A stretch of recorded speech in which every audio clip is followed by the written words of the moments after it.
14 फरवरी 2019 आज ही के दिन पुलवामा अटैक हुआ था, जिसमें हमारे देश के 40 वीर सपूत शहीद हो गए थे।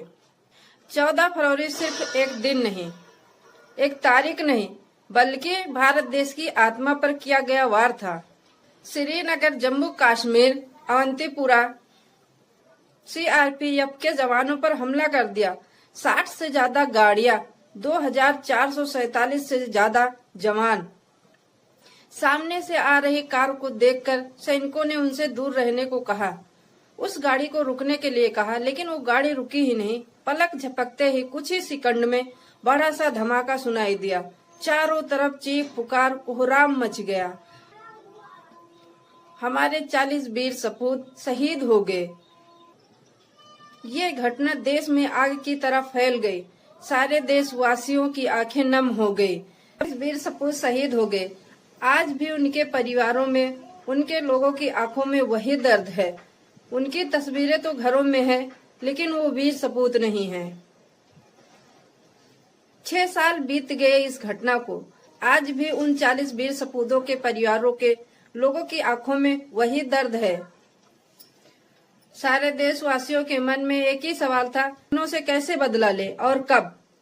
तब हमारे देश के प्रधानमंत्री नरेंद्र मोदी ने कहा कि हम अपने वीर सपूतों की शहादत को बेकार नहीं जाने देंगे, उनके हर आंसू का बदला लेंगे। हमले के 12 दिन बाद 26 फरवरी को रात का समय था। हमारे वीर सैनिक पाकिस्तान में घुसे और 1000 बम बरसाए। मोहम्मद संगठन आतंकवादियों के ठिकाने को तहस नहस कर दिया। 1000 बम बरसाए, 300 आतंकवादियों को मार गिराया। जैसे ही बालाकोट स्ट्राइक हुआ, जैसे ही पाकिस्तान ने हमला किया, हमारे भारत देश के वीर सैनिकों ने उन्हें मुंह तोड़ जवाब दिया। फरवरी की रात हमारे भारतीय सेना ने 2000 लड़ाकू विमान के साथ पाकिस्तान के बालाकोट में घुसकर हमला कर दिया। मोहम्मद संगठन आतंकवादियों के ठिकाने को तहस नहस कर दिया और 1000 गोले बरसाए, 300 आतंकवादियों को मार गिराया और अपने देश के वीर सपूतों के बलिदानों का बदला ले लिया। और भारत ने ये दिखा दिया कि हम हमले से पाकिस्तान के होश उड़ गए।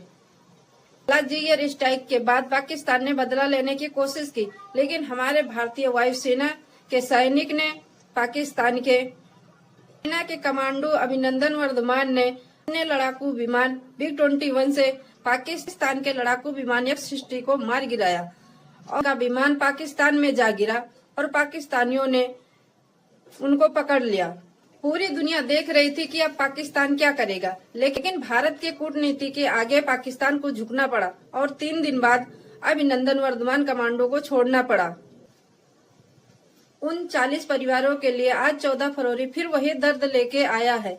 हम सब आज 14 फरवरी मना रहे हैं, तो हम सबको मिलकर एक संकल्प लेना चाहिए कि हम भारत की एकता और अखंडता को बरकरार रखेंगे और देश के लिए अपनी जान गंवा देंगे, लेकिन देश को कभी झुकने नहीं देंगे।